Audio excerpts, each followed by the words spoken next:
Hello everyone. In this video, we'll be learning on boundaries in nursing.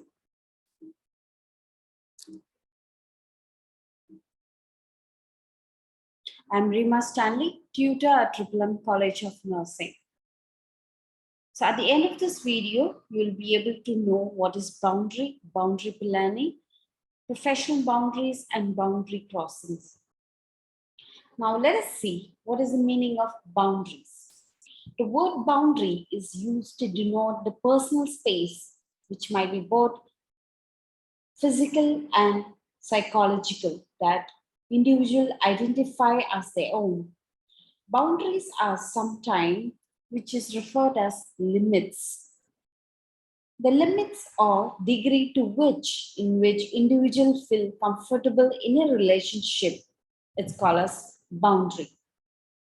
Now, boundaries define and differentiate an individual's physical and psychological space from the physical and psychological space of others.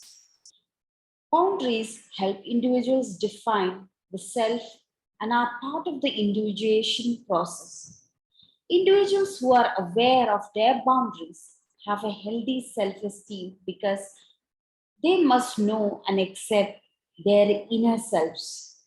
The inner selves could be in the form of beliefs, thoughts, feelings, decisions, choices, experiences, wants, needs, sensations, and intuitions, etc., are example of inner self.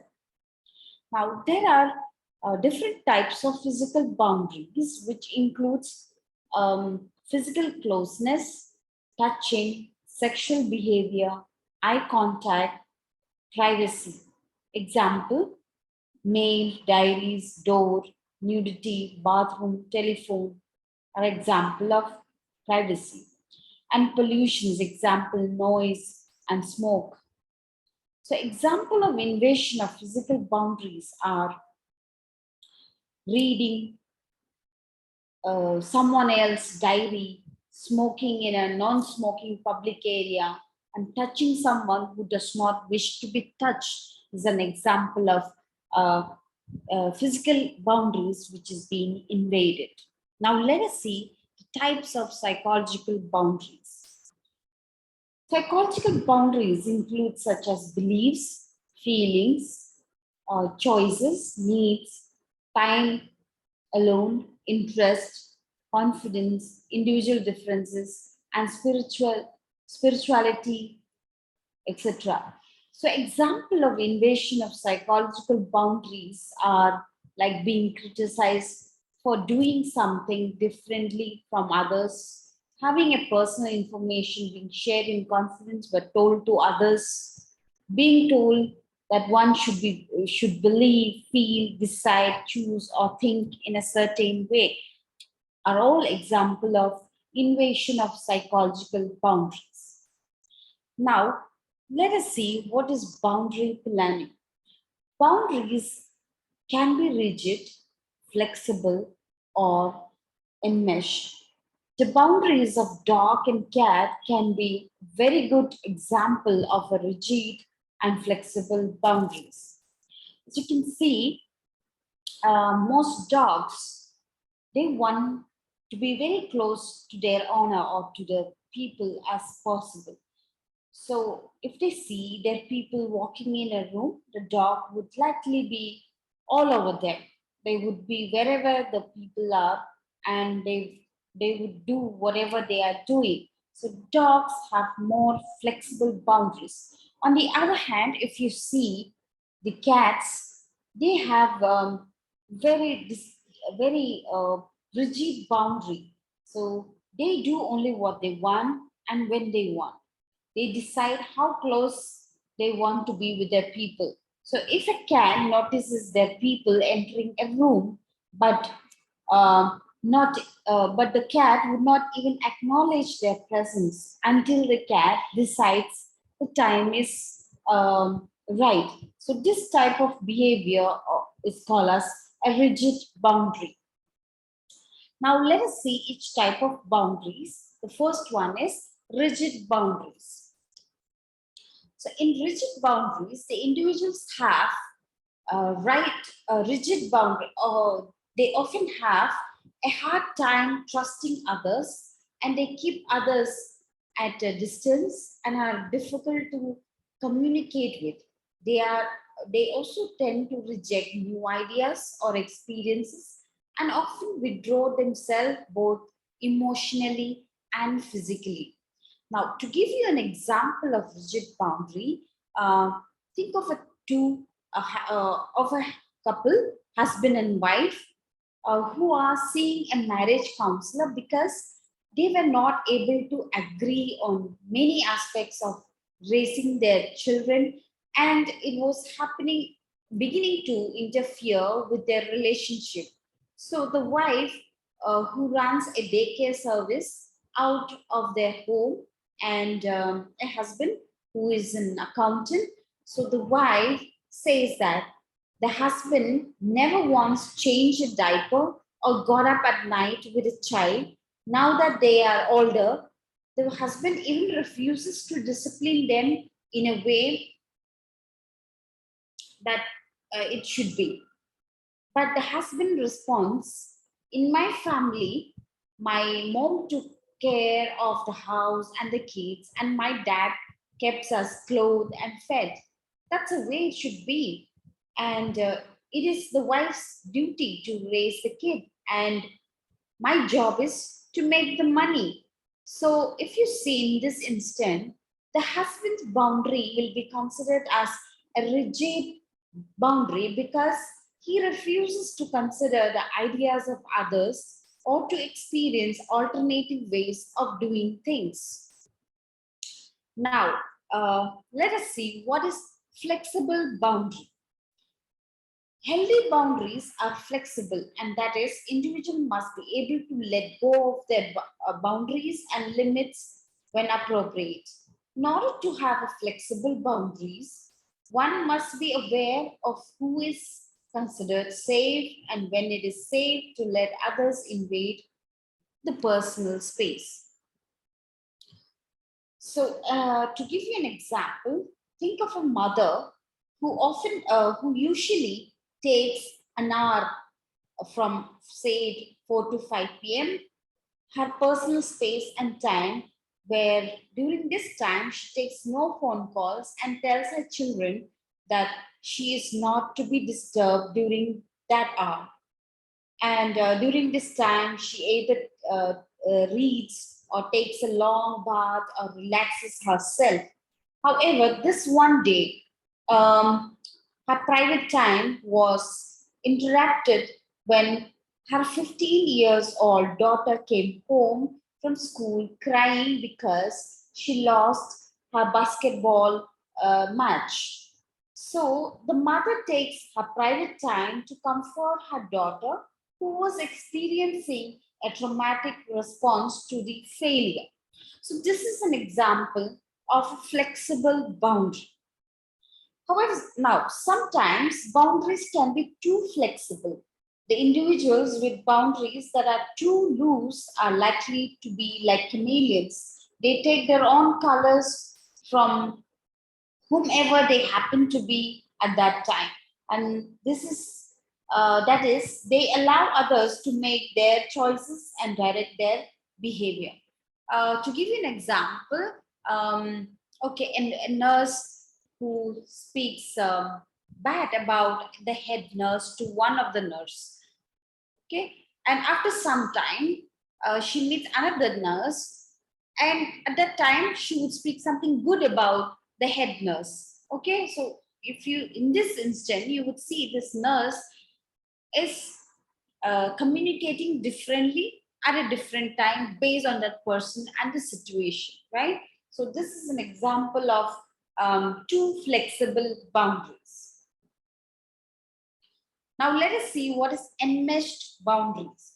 Enmeshed boundaries occur when two people's boundaries are so blended together that neither can be sure where one stops and the other begins, or one individual's boundaries may be blurred with another's.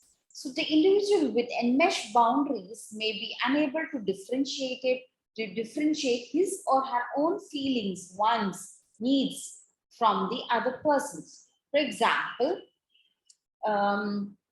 Anon is a college boy who is staying in a hostel, and he has a best friend named Ian.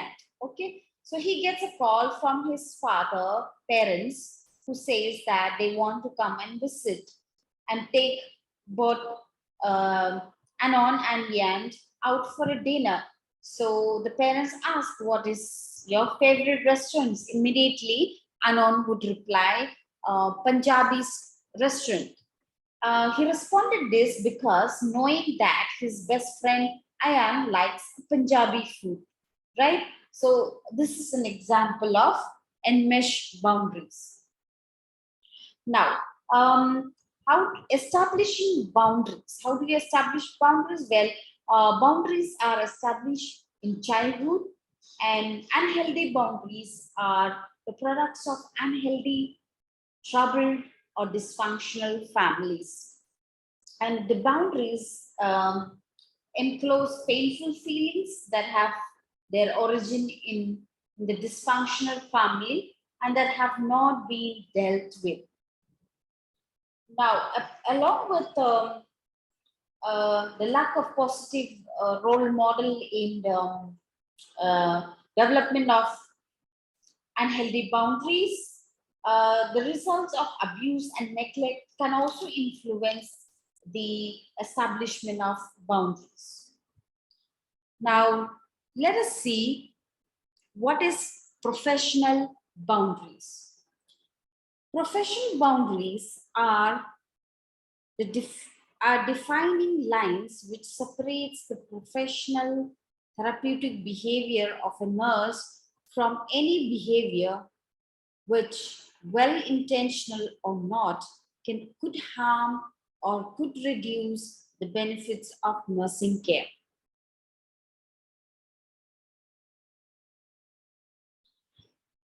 When within the therapeutic nurse-client relationship, nurses are required to maintain professional boundaries at all times to ensure the therapeutic nurse-client relationship, which is safe and respected regardless of the context or the length of interaction. And when a nurse departs from the limits of therapeutic nurse-client relationship, intentionally or otherwise, it can result in a boundary crossing or a boundary violation.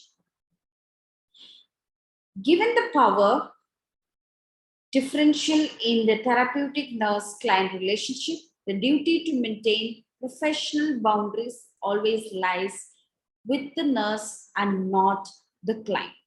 Okay, so professional boundaries are the space between the nurse's power and the client's vulnerability.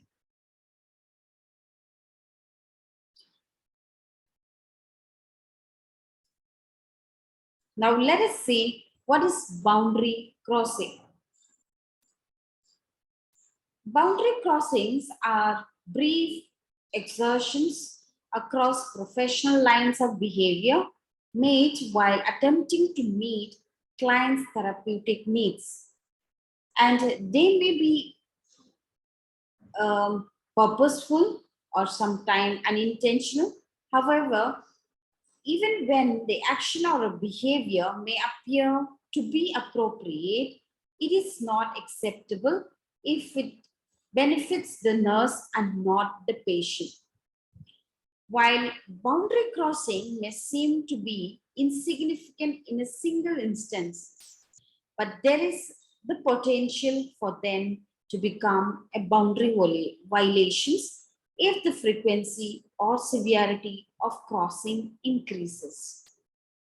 Now, here are examples of actions or behaviors with current, former, or vulnerable former clients that have the potential to cross the boundaries of therapeutic nurse-client relationship, which includes such as establishing a personal relationship with clients, use of social media with clients, self-disclosure to clients, accepting gifts from clients, giving gifts to clients, doing favors for a client that are outside of one's job, providing care beyond one's job, and providing care to family and friends. Now, here are some of the recommendations to define and maintain professional boundaries. This include to think critically, relying on professional judgments to determine the appropriate boundary for each client, and to initiate, maintain, and end therapeutic nurse client relationship with current clients, which includes the family, friends, in a way that ensures the client's needs are first. Next is to assist others to maintain professional boundaries and report any evidences of boundary violation to the appropriate person or authority. And next is to examine boundary crossing, that is to be aware of its potential implications and develop a plan to avoid repeated crossing of boundaries. Next is to minimize situation where the nurse has a personal or a business relationship with current or former clients. Next is to develop and implement strategies to minimize the possibility of boundary violations when the nurse is required to provide professional care for a client who is a family member or a friend, or in a social situation with a current or former client, and receiving a gift from a current or vulnerable former client. Some cultures usually see refusal of a gift or as offensive. Offered the gift and the value and appropriateness of the gift. So for this, you need to consider why the client has offered the gift and is that gift appropriate. Discuss also ways to redirect the gift, example, sharing with all of the staffs. Discuss with your probably senior staffs to determine the best course of action and be aware of the employee's policy and specified about accepting of gifts. Now, about the use of self-disclosure, only use self-disclosure if it will help meet the therapeutic needs of the client. If doing so, remain focused on the client's needs and do not disclose intimate details or give a long description of personal experiences. Next is do not engage in activities that may result in inappropriate financial, for example, power of attorney or personal benefits, etc. Next is to be transparent, therapeutic, and ethical with current, former, and vulnerable former clients. And next is when the issues are complex and boundaries are not clear, it is important to discuss concerns with a knowledgeable and trusted colleague or a senior person, okay, so that they can give suggestions. Next is to refrain from accepting a current, former, or vulnerable former clients as personal contacts on social medias, or also having contacts with family members of the current clients to be friends on a social media. All this are not acceptable. Next, do not discuss clients or share their clients' picture on social media sites or in any public forum. Do not take personal photos of the clients, even with their permissions. Next is recognize the potential impact of being in a dual role. Also, know the difference between being friendly or being friends. Also determine whether the client's contact, such as touching, hugging, is appropriate, supportive, or welcome by the client. Okay, so these all are the recommendations to help us in maintaining professional boundaries. Now, keynotes. Professional boundaries are the spaces between the nurse's power and the client's vulnerability. So it is totally up to the nurse to maintain a professional boundaries. Boundary crossing are brief exertions across professional lines of behaviors. Reference: Mary C. Townsend, Psychiatric Textbook for Nurses, and www.dsc.org.uk. Thank you for watching this video.